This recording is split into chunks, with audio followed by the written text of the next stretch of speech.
I knew you were about to do this. I saw your ass cooking. I saw your brain cooking when I'm about to rip some hot take about DJs, and you're like, "Oh, I'm about to get his ass."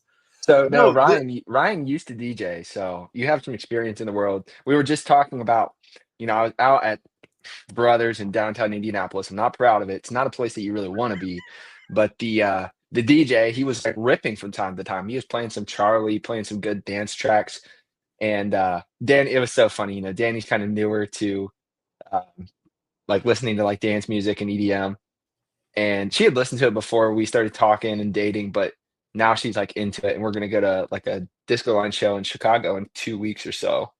And so she's like, man, like I need to get on the aux. I would fucking cook. Like, what is he playing? So I'm like, already like this girl's. She's seen the other side, but this DJ would be playing some great tracks. Getting the dance floor moving. The people were vibing. Of course, Danny and I are getting it. And then he would play the Cupid Shuffle. Like, okay. So part number one here. Okay, part number one is any line dance songs like that. We enough. Like the only one that you are allowed to play is Soldier Boy. That's the only one. Is everyone can crank that, and you hit them with the opening into the first chorus, and then you get out. Okay, mhm. everyone cranks that like a couple times, has their moment, and then we move on. Okay, that's part number one. Line dance music, we're out, unless the caveat, unless we are at like country bar in select parts of the country Nashville, that Vegas, that is like more than DC. that is more than I'm powering through. I just can't. I'm powering through. That is like more than the standard like Cupid shuffle bullshit, but it's like full like line dances that you got to like go to a class to learn before you can show up at the bar and do them. Okay, that I'm in on. The other thing is, this is, you probably don't get this as much in indie. This is a big New York thing. This is a New York and LA thing, okay? Is we can't strictly do house music at the bar all the time and like get like that's not getting everybody out on the dance floor. Like Yeah, yeah. it's For just general population, it's It's not. it's just not. Like, though there are shows and, like, spaces for exactly that, right? Yeah. But you gotta know if you're a DJ, like, you gotta read the room, and whether you have worked out in your brain, like, I feel like sometimes DJs come in with a plan, and they come in and they're like they've got their, like, set list already built out. Shout Mhm. out, go off, do you, whatever, okay? But if you get there and, like, the people are vibing, you gotta change course, because like if you've Yeah. gone down one path and now you make a abrupt left turn, you know my new rule with everyone's weddings, because I am a professional wedding attendee, right? You do know What's about that? this. My No. new rule is that if I deem your DJ to be fucking it up within the first 30 minutes, I'm the captain now. I take over. I'm DJing the rest of the night. You are being relieved of your duties. You leave all of your equipment and you go sit and have a drink, or I don't know, fuck off in the back Have room. you actually kicked a DJ No, off their no, no. duties? I'm just saying, like, I want everyone to take note. I would like this to be written into everyone's future wedding DJ contracts, is if I am at your if I'm at your wedding and I am not, if the vibes are not right and the people are wanting to dance and you as a DJ are not getting the job done, I'm taking over. Big Daddy Ryan I think that saves the that's day. I think that's fair. I think that's valid. I think that's acceptable. So I mean, as a that's former MC of every event in Columbus, Ohio, and as someone who can bring the people up, I definitely understand that. all right. I've really taken us off our initial topic. Would you like to Hey, no, introduce? most Would you, would most you like? podcasts have a good banter section at the front. We're killing it. I don't know if this is good banter. I watch a lot of pods. I watch different pods than you do. I watch a lot of like stand-up comedian and like comedy people pods. And every time I watch them, I'm like, oh yeah, like that's me. I could do that and I could be funny. And then I get on pods and like, I get on people's podcasts and I'm just like, I ain't shit. Like, I'm not funny. I don't have anything interesting to say. I'm like a clown sitting in my apartment thinking I'm interesting and have something to contribute. So I think you're extremely influential. that's just not true. Some people would say What would they say, Dave? inspiring a generation. That sounds like I'm starting a cult. That sounds like the tagline of a cult of a cult leader. You should become a mega church pastor just for fun with those glasses. Just for fun. Looking like I looking don't like I don't own enough linen and know enough about like Bible.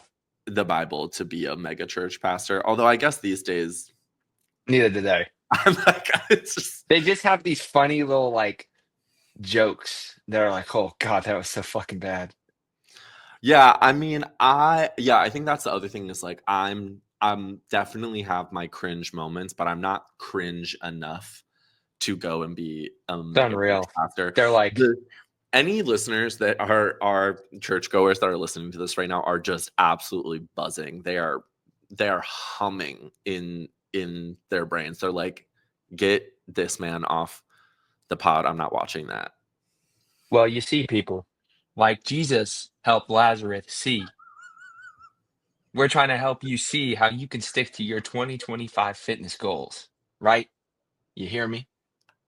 That Lazarus was had to believe, and that you was have to believe in next yourself. that was next level transition. Honestly, like maybe the best one you've done ever. So 10 out of Thanks. 10.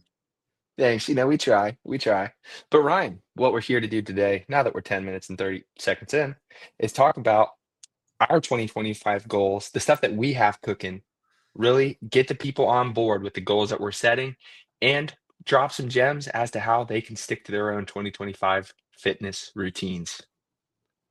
Way to go. Way to really, really successfully bring us back around. Well, Dave, It's an art.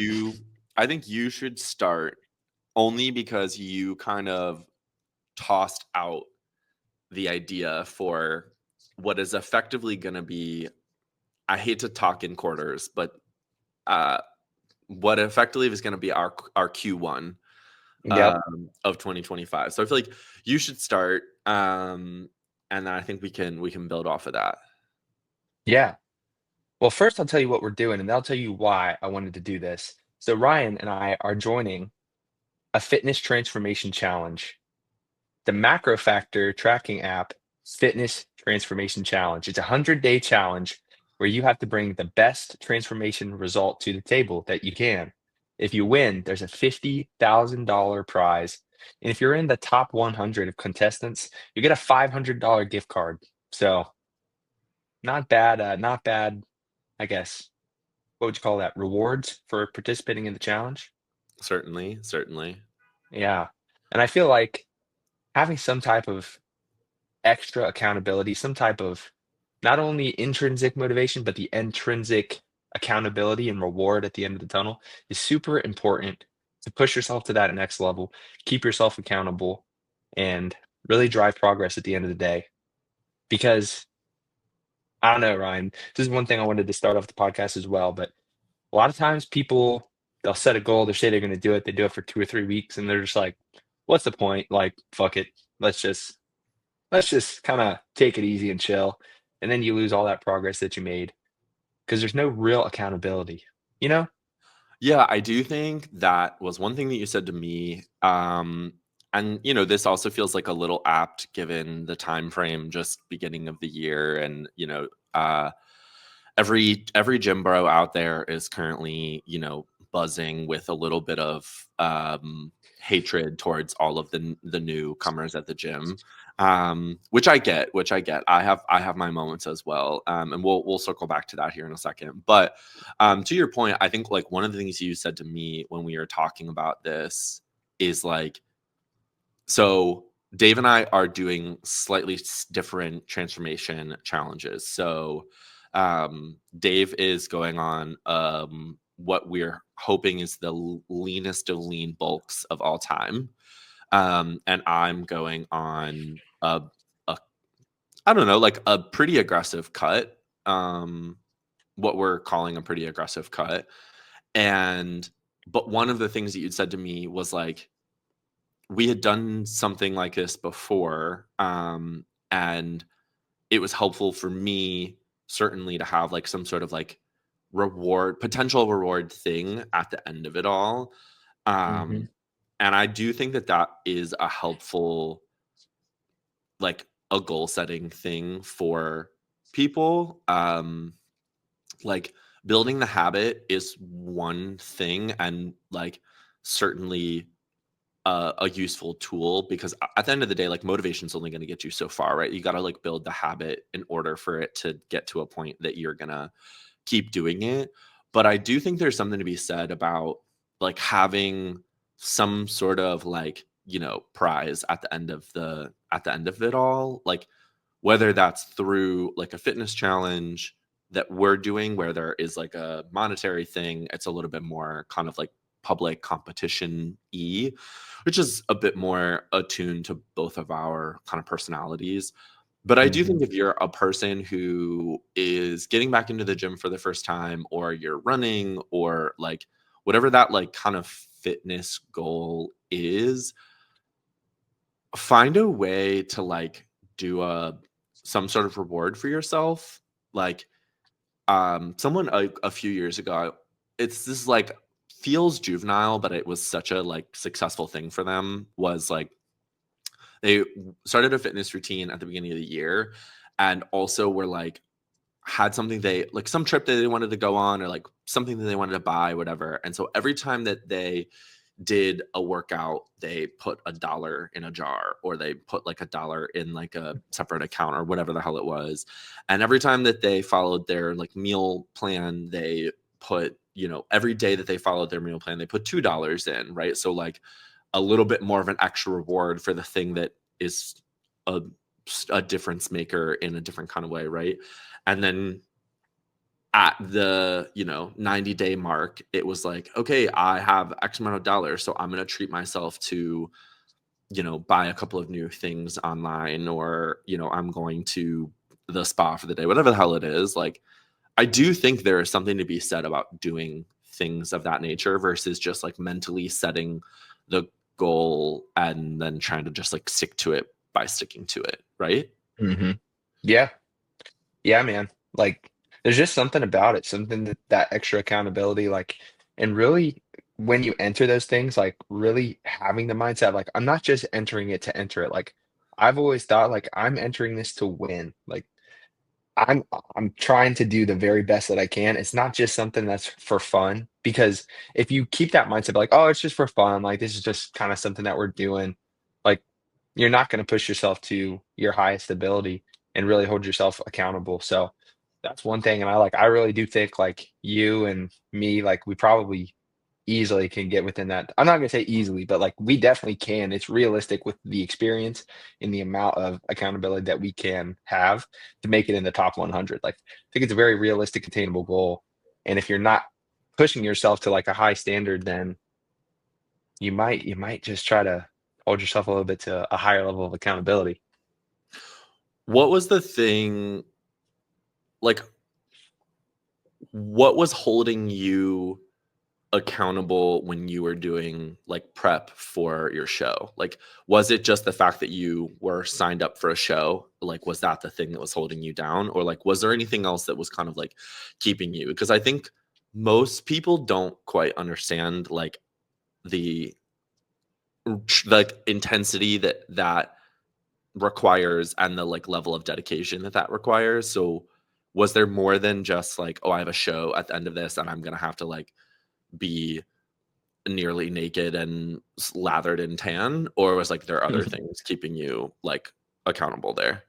Yeah, definitely other things. Like for me, it was just like, hey, like you have put so much time into this throughout your life. Like this is something that you charge people to pay you for a service. So like not only you're kind of like laying your credibility on the line, because if I want to coach people and if I want to really elevate myself as like a coach and as someone with authority in this space, then you have to push yourself to the highest levels. So that was just like the next step in the natural progression of like proving that, I have the knowledge, but I can also do it.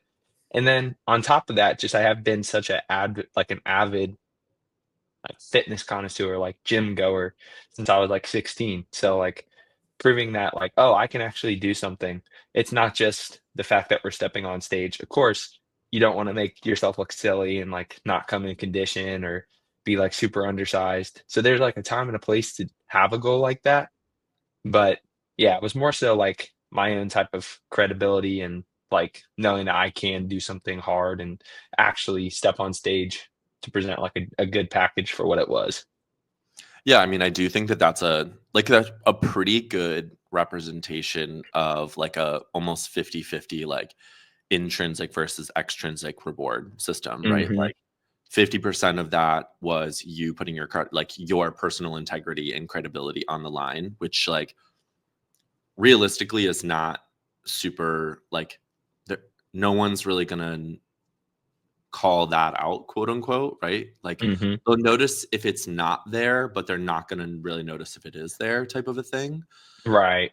But the extrinsic of that at the end of the day, ultimately, is just like what you look like when you step out on stage and do that. Hmm. So it's like I think that's a good like 50-50 representation, and I think like a useful tool in saying like if you're doing goal setting, like it can't be all in one category. Like it can't all be intrinsic and it can't all be extrinsic. Like I do think there you have to find some ways to like meet in the middle on those two things. Hmm. So as people are thinking about whatever, and like this kind of applies like, you know, in fitness and out of fitness as well. Like I think as people are setting goals for 2025 or just setting goals for life in general, like find what the reward is for yourself in just like internally, and find what the like how you're going to reward that,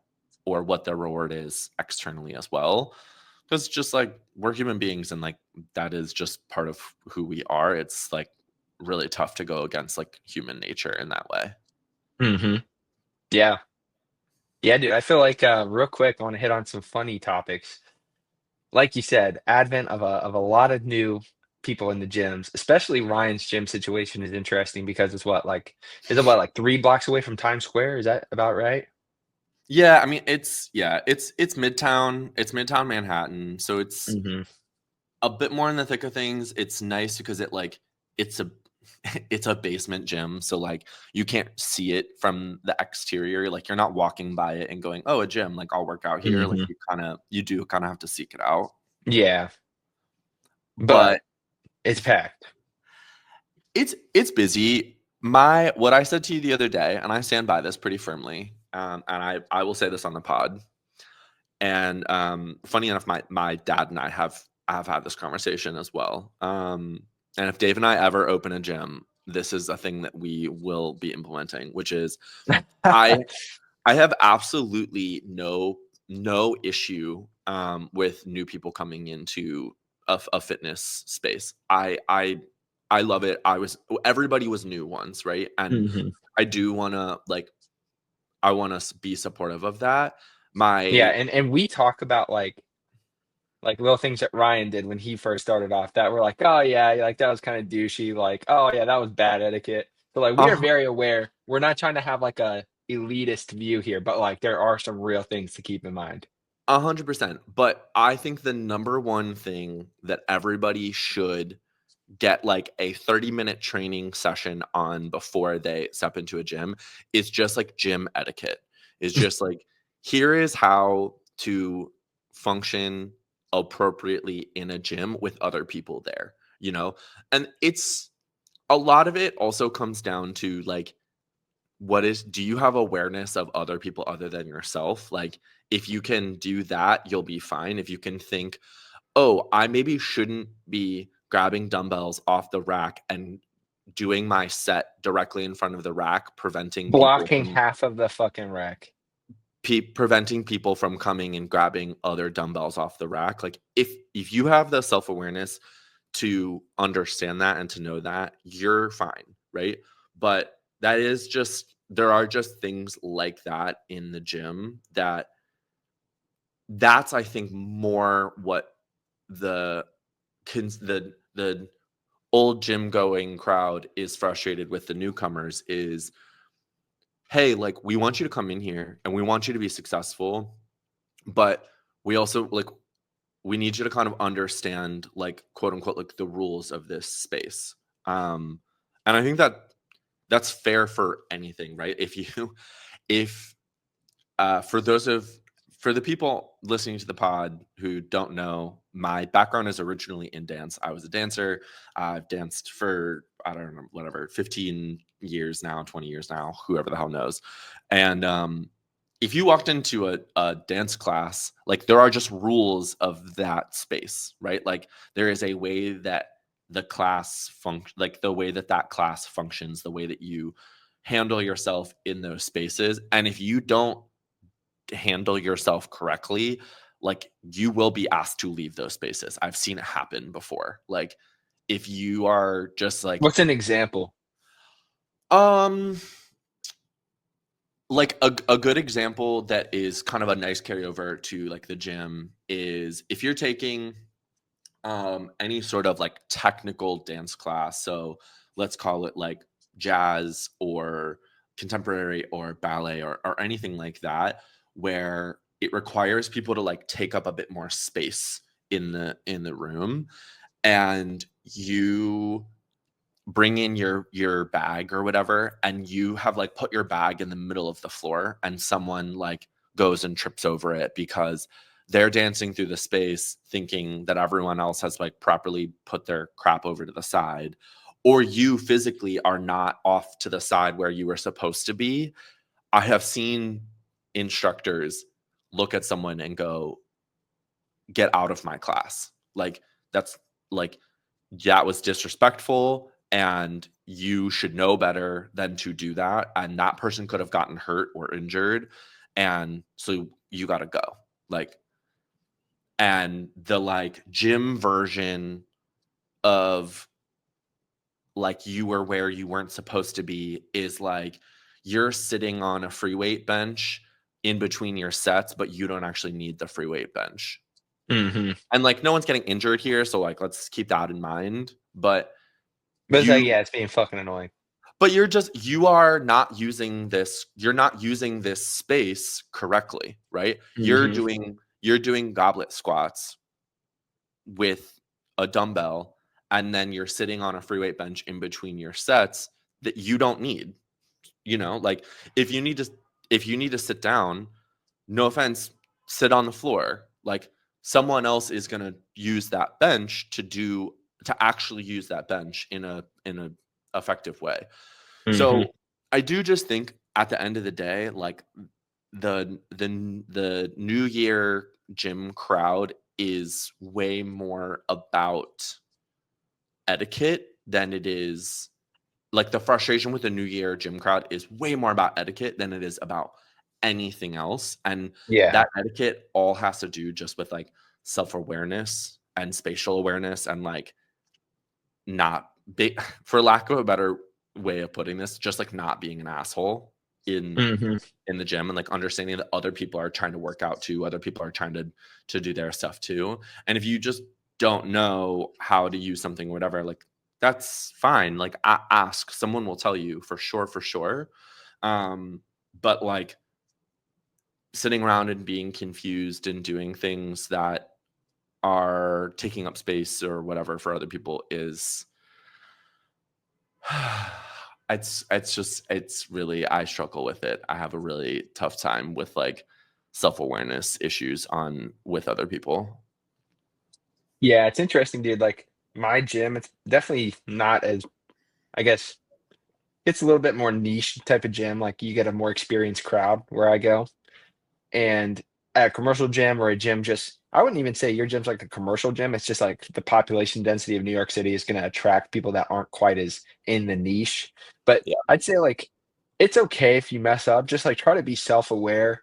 And like you said, like most people at the gym, even if they're like a big scary looking guy, like if you ask them like, hey, like can you show me how to use this machine? Or like, hey, I'm not exactly sure like what this is for. Am I doing this right? Like anybody's gonna help you out and be kind and be like, yeah, man, like I don't think many people are like so wrapped up in themselves that they'll be like, don't fucking talk to me. But it's more so like, yeah, when you're just like blatantly kind of in the way, which you don't know what you don't know, but yeah, it's just like just be self-aware, if anything.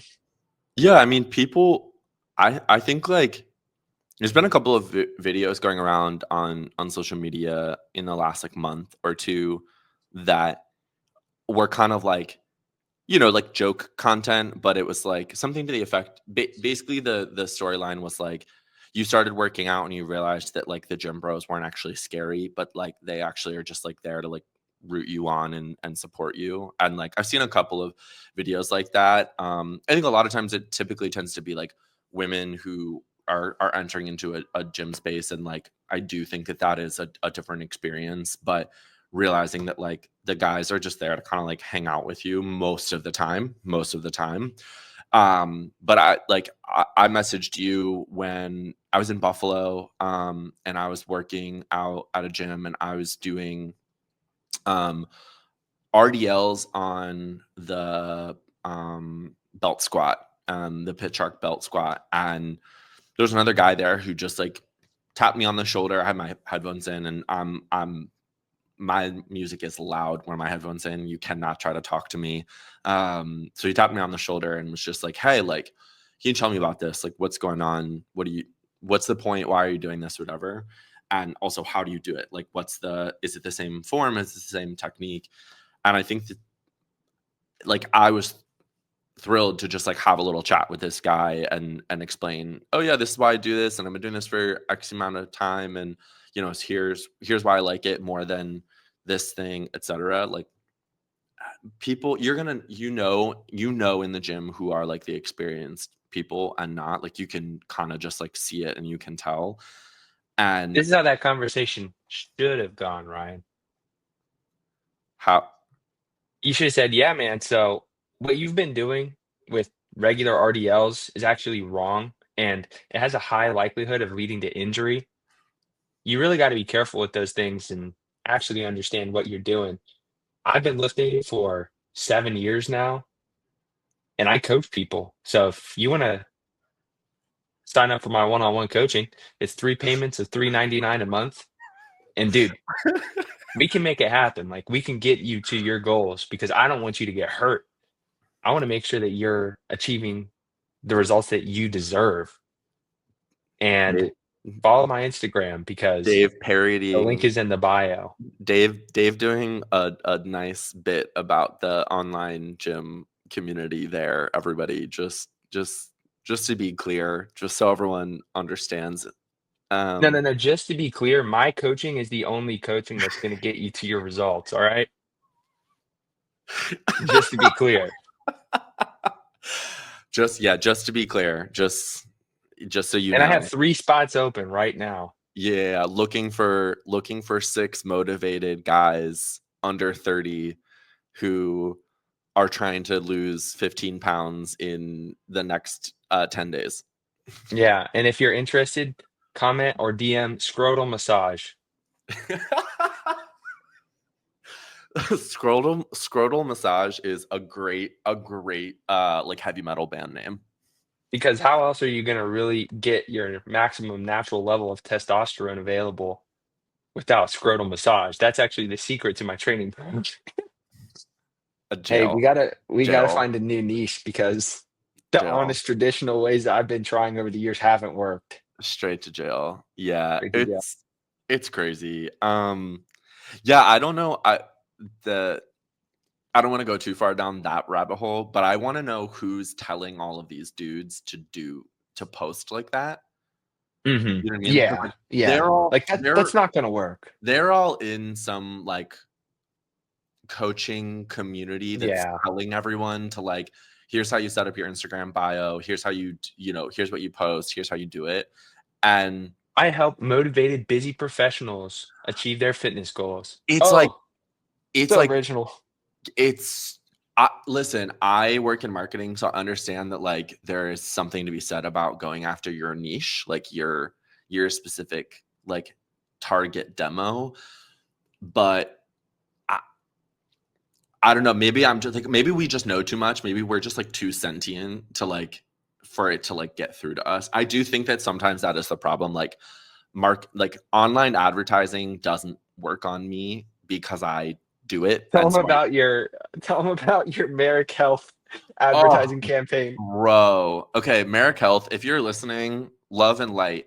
Y'all gotta fix your like retargeting metrics. Y'all gotta fix your audiences in your Instagram and Facebook advertising campaigns because y'all have spent so much money on me. Now, granted, okay, this is revealing some personal some personal struggles by saying that I'm getting targeted by Merrick Health for the girls that get it um, in this one. But y'all gotta fix your audiences. Y'all gotta get all of your retargeting audiences and stuff like locked down because you have spent a lot of money on me.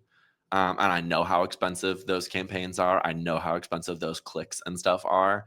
And y'all gotta lock it down because holy cow, I'm getting like two Merrick Health ads every single time I open up Instagram for like the last 6 to 8 weeks. Did you Google like No, about nope, like nope, nothing. Promise hmm, you, promise you. they're reading your texts, bro? Yeah, probably. Anyway, um, yeah, I do want to. I am just like again, you and I are just like too. When it comes to like the fitness stuff, like we're just too sentient. Like we just know, like Yeah. we know too much, so it just doesn't work Hmm. on. But like, I also another sidebar. I would love to actually understand how much some of these guys are making. Like I really genuinely am I'm genuinely curious how much they're making, how many like clients they are actually working with. I, Yeah, like the I quality of their work. yeah, I would love to know. Like I would really genuinely understand because now the new thing is like everyone's also now like trying to start giving like investment advice and like I made, X 30K doing blah blah blah. And I'm just like, ooh. What a Um wild world we live in. Yeah, so I'm gonna use that as a transition Reeling it in, baby. Yes. back to our goal setting, because there is an element of this challenge that we're doing that is financial at the end. There is like a prize, Hmm. right? So that's great. But and like I said, we're on different goals here. So I want to hear like so obviously we have like you have a lean bulk goal, I have a cut goal in terms of like I don't know, like weight, body composition, like et cetera, et cetera. But Hmm. I want to hear some of the other tactics that you are using to like hold yourself accountable as we jump into this. Like, what are some of the other things that you're gonna be doing? Are you setting like mini goals inside of that where you're like, hey, like I'm only letting myself go off my diet like once every 2 weeks or something like what are you doing in the shorter term to kind of get to the end of that 100 days. Yeah, really for me, I know like a lot of times people stress the importance of short-term goals. I'm personally kind of at the point where I have a set structure and I'm just like pretty good with sticking to that and I don't have to necessarily really rigorously set like, oh, like let's make sure, by the end of January we're at this weight, the end of February we're at this weight. For me, that kind of like bogs down the process and makes it a little like more stressful. But that Mhm. is different for everyone. Like some people do really respond well to that type of like incentive. For me, as long as I see like movement on the scale in the right direction and like the pictures that I take, kind of are pleasing to my exact like eye. And I won't say I have like the world's best bodybuilding judge type of experience, but like you and I both kind of know like when someone's in the pocket or like if they're losing weight too fast or if they're gaining weight too fast. We've seen it and it's like, oh, like yeah, there might be some things that can be tweaked to be better. So For me personally, I'm not doing as much short-term goals as more so it's like I have like a look in mind that I want to stick to. I want to do like a lean bulk because for me, it's so easy, and for so many people, it's so easy to bulk, and then you kind of just like lose track of it. You start going out to eat way more than you should. You start slacking on your cardio, and at the end of the day, you put on a little too much fat and not as much muscle as you could have. And that's like from a psychological and physiological point, it's just not as good as staying on point and trying to stick to some routine. Both Ryan and I have had bulks where we have just full sent it. And it's like, yeah, you make progress, but like for me, and I don't know how it was for you, but like kind of psychologically at the end of that, you feel a little down. You're like, dang, like I'm kind of fat and I don't have as much muscle tone. I look like a big guy, but I don't necessarily look like I lift a lot. Like, is that how you felt at your peak bulk? Because you got up there, man. You're like 240s, 250s. Like, how did you feel psychologically with that? Yeah, it's a good question. My relationship to it is like maybe probably a little bit more complex because the first time, honestly, like the first time that I got up to that weight was basically the first time that I bulked. And I Hmm. got up there again the next time, but at that point, like the body composition was so different because it was like a couple years later. And Yeah. keeping in mind too for everybody, like I'm what? I'm 2 to 3 inches taller than you. Hmm. So like that weight like carries on me a lot better than it does for Oh yeah. like a lot of people, right? Like that just it's just a natural part of it. But on the flip, right, then like the muscle like development takes a lot longer because I'm a lot taller. But Hmm. I think at the end of the first one, I I got to the end and I was a little like I had a mixed emotions because I had felt so skinny for so long, and so My hamstring just cramped. great. Leg You day good? today. I'm good. We're back. Um, I've been so skinny for so long, and skinny is like honestly like a generous term. Like I like didn't look healthy in Hmm. a very serious way. I was like just not eating enough for how tall I was, yada yada. So I got to the end of that, and I had mixed emotions where I was like, "Oh, this is the first time like I haven't been able to see my abs in like maybe my whole life." Like at that point, and I was, I don't know, 24, 25, somewhere like, mid early to mid 20s. So I had that feeling where I was just like, "Oh, this is weird. Like I've never been here before." And on the other side, I was like, "Wow, I'm like actually feel like quote unquote big," right? And I think that was the first time. And then I think the second time, I definitely had a little bit more of the, okay, like I really lost track of things here. And psychologically, I don't feel great. Like, I part of part of it for me is always just like being able to fit into the clothes that I own. And when it starts to like be an issue to like button my jeans, I'm like, okay, we took this too far. Right. Um, but I also really start to feel the bulk like more physically in terms of just like I'm feeling sluggish, I'm feeling like pretty worn down. Um, I can like feel it when I'm like just kind of leading my life. Yeah. Which No, I'll never forget one time when I was like super bulked up at the Thompson Library at Ohio State. It's a pretty steep staircase, but I got winded and I'm like, oh yeah, like that's how you know. So yeah, it's kind of like recognizing those things. I mean, that's exactly what it is for me too. It's like that's how you know, like keep it in the pocket and maybe adjust the plan. That's a good point. yeah, I do think if you're like a more like I think for you and I'm going on year 7 into 8 of, like, Hmm. semi-serious, like, lifting and nutrition. You're a couple years more than me. What are you? Probably, like, year 10 or 11 now? Yeah, I think it's 11 now. Um, so I think for you and I, it's a little easier to kind of do some of those things on, like, look Yeah. and on feel. Yeah. If you are a newer person, and I say newer, like if you have been doing whatever your fitness routine is for, let's call it less than like 2 years, I would say, like it is probably helpful to find some other markers beyond, like, the look and the body composition Yeah, because at until that point, you just don't have enough objective data and experience to, like, measure it against it, and your mind can exactly. really play tricks on you. Yeah, so if you're if you're newer into this world and into this space, like, it's probably a better yeah, I would like I hate saying the scale. I think, like, there's gotta be something else there, like, I would just, like, Mhm, use some sort of, like, different marker, like, maybe it's, like,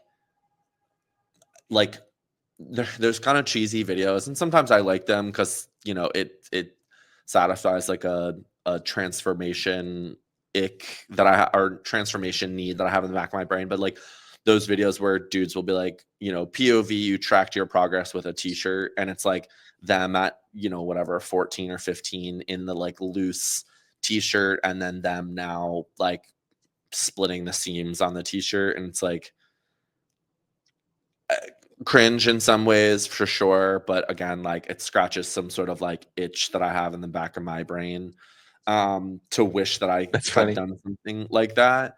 But I do think that, like, if you're newer, like, something of that nature might actually be helpful, instead of, like, by look, but being like, oh, like, my if you're trying to lose weight and being like, okay, my jeans are looser in the waist or looser in the thigh or looser wherever. Like, I think finding something like that so you're not so attached to what the number on the scale is great because the number on the scale is always going to be confusing, especially if Mhm. you're Don't going have to the start. context almost, like Yeah, yeah.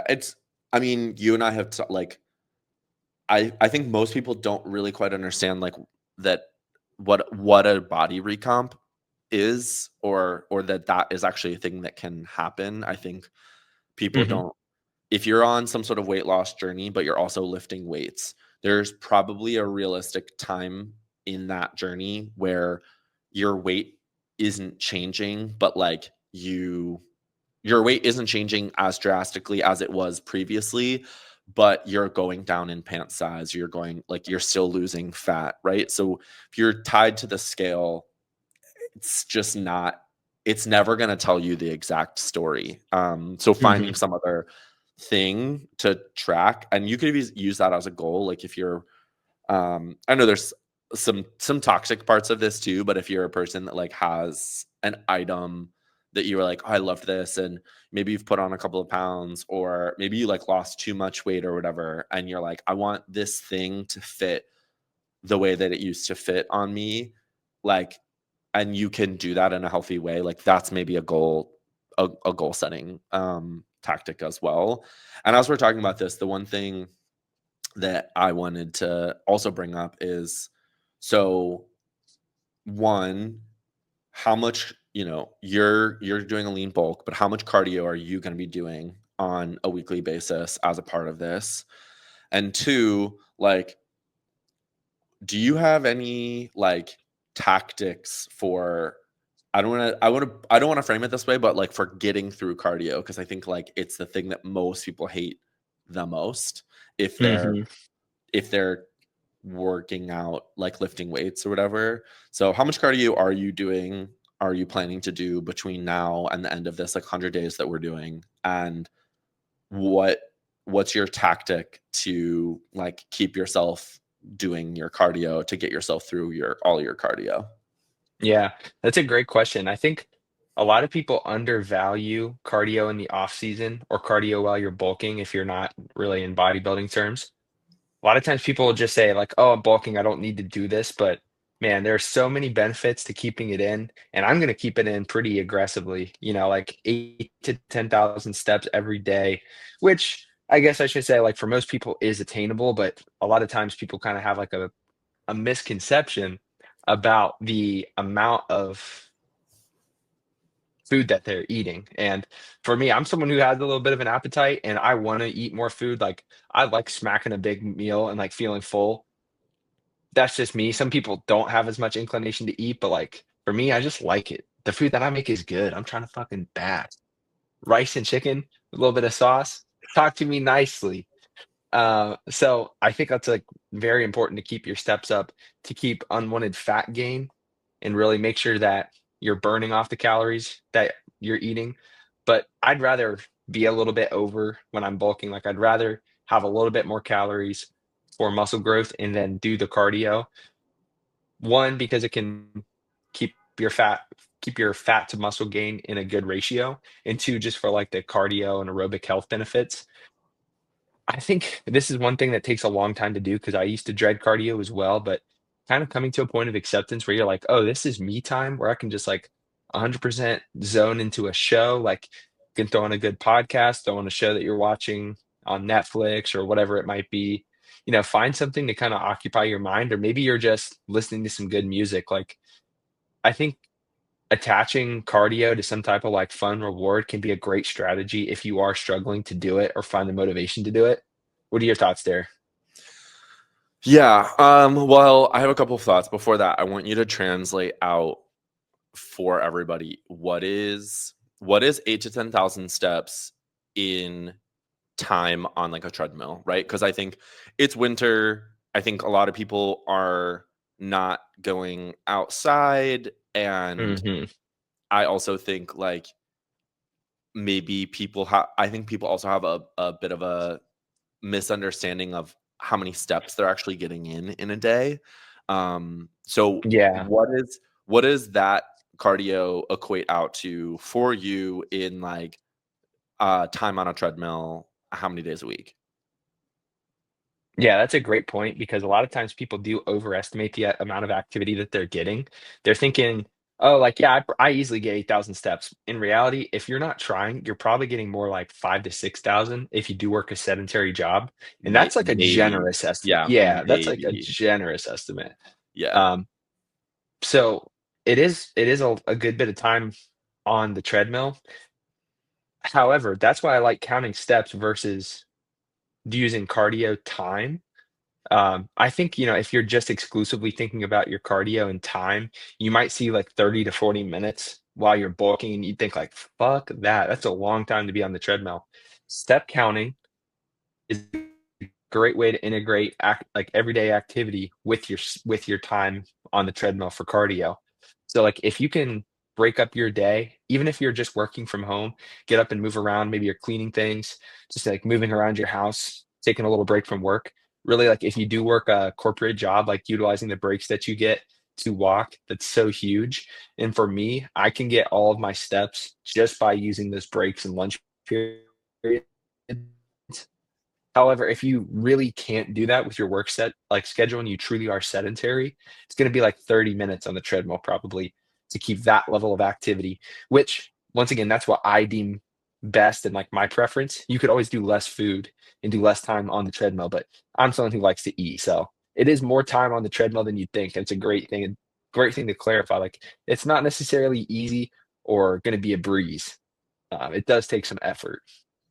No, yeah, I think like I said, like I think that that's the point, is just like I think people just misunderstand how much, you said people have a misconception of how much they're eating, um like how much they're actually eating in a day. And I think that the other side of that is like, I don't know, everybody loves to be like, oh yeah, like I get 5,000 steps a day easy. And like you probably don't, unless when I currently am not going into an office in New York. When I was going into an office in New York City, I was still only getting like 6-ish thousand steps a day, like going into an office and, going to a gym and coming home. Like that feels like it felt like a lot of walking, and still wasn't actually in like as many steps as I was kind of needing. So, Mhm. um, no, I think, my thing with cardio, and I'll be curious. I actually don't know if what I'm about to say is okay or not. So we'll find out from Dave in real time. Um, yeah, look at his face. He's not thrilled with me already. Um, No, I'm no, interested. one of the things that I have been doing is actually like really splitting it up a lot more aggressively. So instead of just doing like one, whatever, like 30, 40 minute session on a treadmill, I've been doing like, 10 to 15-minute sessions on treadmill, and just like taking those as like in increments, which for my brain and for the way that my like brain processes those things is a little easier for me. Because around that like 15 to 20-minute mark on a treadmill, my brain starts to yell at me. Even if I'm like locked in on a podcast, locked in on music, whatever it is, like just like a thing goes off in the back of my head that's not happy. So I've just been breaking it up into sessions. And then, yeah, the other thing is just like, I got to have something to distract me at least a little bit. Podcasts are good, sometimes a show, sometimes it's just like, I'm really bad about listening, like sitting down and listening to like a new album from cover to cover. So I'll try to do something like that where I'm like, okay, I'm gonna just like put this album on and dive in for, however long, 45 minutes. But I'll get through as much as I can and not text or, not check social media, anything like that. So I do think it's like good to have some things. When I was living in LA, would read a book on the treadmill, which is great. I'm having, we talked a little about this over text. I'm having like a weird neck trap injury right now, and unfortunately, like all of the treadmills in the world are built for someone You're that's like looking down, it fucking correct. hurts your neck, yeah. Yeah, That's really something to look for, like, look out for, especially if you're doing it a lot, like, that will strain your neck yeah. and your phone, like yeah. I need to like buy a little thing that will like prop the phone up at the right height. I know, Um, right? I because thought of that too. if you like put it in that like natural ledge that is there, You're looking down, yeah, yeah. sucks. So I can't do that. And that's the same thing with the reading. It's just like I I can feel the like strain on my neck, on my trap, doing things like that, even when I am like 100% healthy. To kinda talk about the science of that cardio real quick, that cardio recommendation and what you've been doing with it, I think it's really okay to split up your cardio, and it's even optimal from a sense of hypertrophy, like, ideally, you shouldn't necessarily be hitting a long cardio session after you weight train because that can kind of like, let's say you do that for legs, for example, like, if you can do multiple bouts of cardio, that's ideal. And some people can't because of their schedule, and that's fine. I'd rather you do cardio than not do cardio. But the ACSM, I remember back from the recommendations, back in like 2019 when I was heavily consuming these things for undergrad, they like to break it up at like for cardio, a minimum duration of 10 minutes. And you want at least 30 minutes a day, which they'd like to see that for 5 days a week or 150 minutes of total aerobic activity.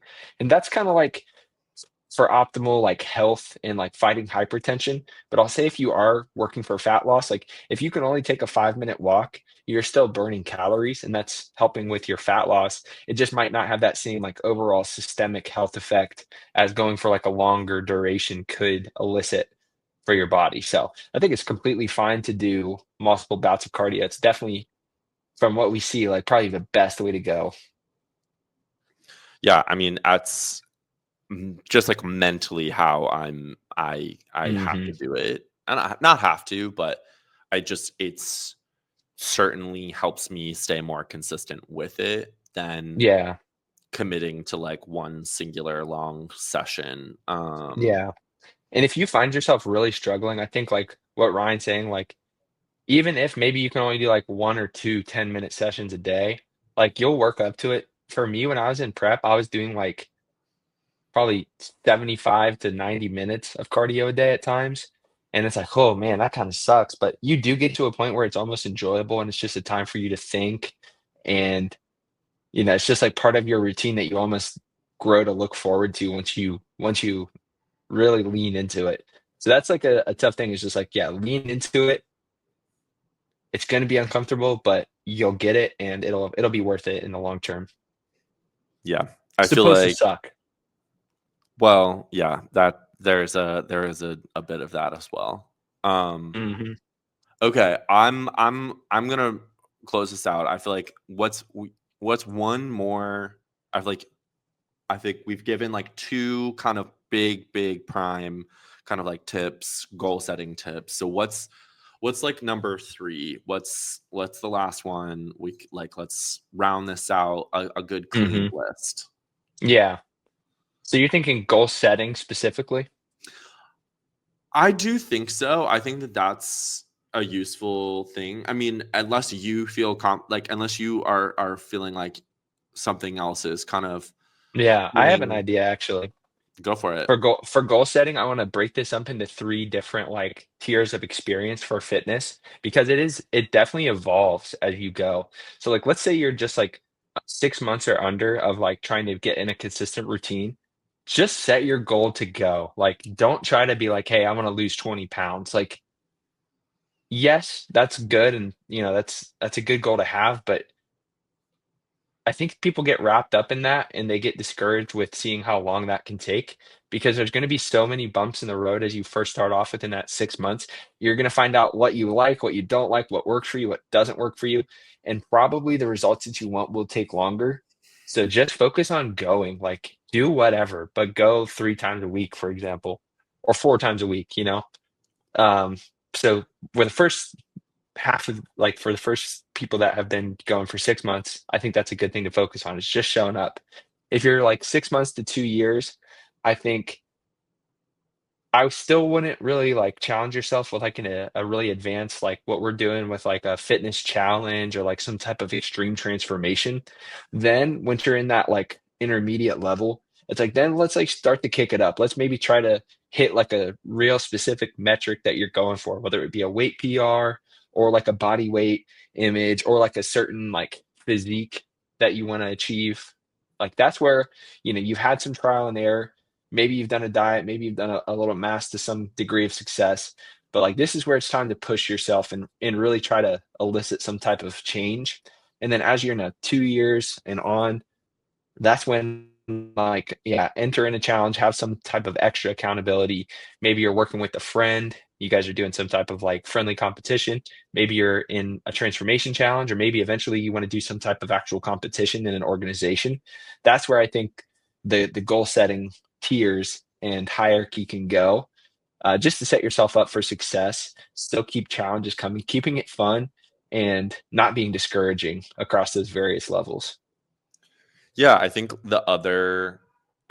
just to close it out, I think the like complementary kind of like tip to that, and I think this is one thing that I have always really appreciated about my friends and just kind of the people that we all kind of spend time with and hang out with, which is like like this is gonna sound so cheesy to say it, but like find your like accountability buddy, like find your person who is gonna ask if you, hey, like if you're in that early stage, like find the person that's gonna say, like, did you go to the gym today? Like, did you complete your goal?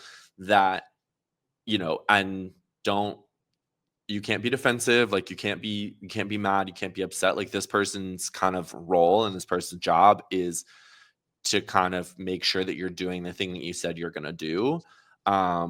Because I think I look back and I wonder if I would have stuck with doing like the gym if it wasn't for the fact that basically Dave and I worked out, I would say 90% of the time together for like the first 2 to 2.5 years that I was in the gym. And like, Mhm. I don't know if I would have developed the habit of just like period point blank, just like showing up day in and day out if it wasn't for the fact that I had another person. And obviously, like that's a different version of accountability, right? Like we were physically working out together. Which I again, if that's a thing that you can do, that you have another person you can do this with, like by all means, I do it. I wish that Dave and I still lived in the same city. I miss that we get to do that together. I miss having another person there to kind of Yeah, like, but that's why I wanted to do this macro factor transformation challenge. It's like, hey, if you can, even if it's not the same, it's always better to be there with someone, and just like the results that you'll get is always going to be better with someone. But sure, like, like I feel like this is the next best thing, and that's why I wanted to do it for myself and for you. So yeah, definitely good to end there with. yeah. It's just like yeah, you're you're 100% right. Like it's always going to be better. And there's something like, you and I have a healthy level of competition between the two of us too, which I think didn't really exist at the beginning because I was so much like behind you. And I think now we're like a little bit kind of in closer quarters in terms of like how much we're lifting in various like Oh yeah, avenues.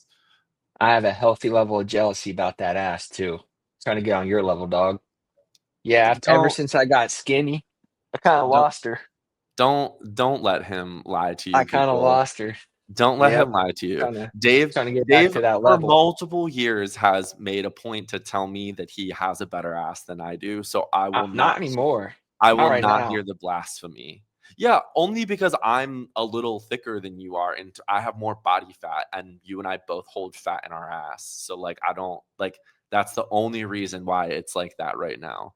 Anyway, all of that is to say there is something great to having like a workout partner and accountability person that is actually going to hold you accountable, right? Like I it's not a person that's going to like coddle you. Obviously, there's like layers to it.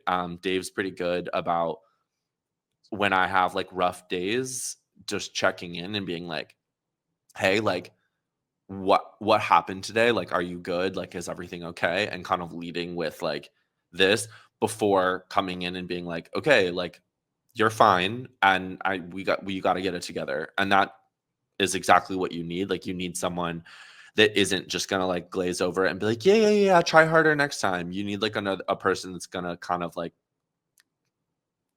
get you in line. Like, just Mhm. is what it is. So everyone's got one of those friends, whether you think that you do or not. Like you have one of those friends that's just gonna like let you know that you fucked up. Uh and if you don't, then I would say reassess your friend group because Thanks. everyone should have at least one of those. I think I am unfortunately that person in all of my friend groups. That's true. I do just wanna close out with this. If you're struggling, if you're feeling like you're falling off already, just know, like, you deserve to hit your goal. Like, that's a tough thing for people. It's like, sometimes they're like, "Ah, like, this just isn't for me." It's like, no, like, you deserve to have that body or that look or that feeling of confidence that you want or that you feel like you might be lacking or missing in your life. Like, it's gonna be hard, but you can do it and you deserve to do it. So, don't be quick to give up on yourself, and if you need to reach out for support, I feel like, Ryan's a very nice guy, would cheer you on. I'll definitely cheer you on, and then, if there's ever, like, a need for the structure, like, I got you there too. Link in my bio. Sign up for the DMARC training app. Way Out to this bring it back. bitch. All right, Dave. Anything else? You dropped the link in bio comment, and then I kept talking, which really should have been like the hard cut, but No, that's um, fine. Yeah, I I'm mean, yapping. appreciate you I'm a for yapper. That's why Dave keeps bringing me on the damn pod. oh, yeah, professional grade yapper. No, I appreciate you for coming on. Dude, we're gonna crush this 100-day challenge. Have you taken your before picture yet? Because 'Cause I'm about to do mine tonight. I'm probably about to do mine when we hop off this call. Yeah. So we're getting our before pictures in. We'll be posting about that, I'm sure, as time goes on too. But I hope you all have a good new year. Thank you so much for watching episode 85 of the Trainer Scoop. Once again, Ryan, appreciate your time. Catch you on the next one.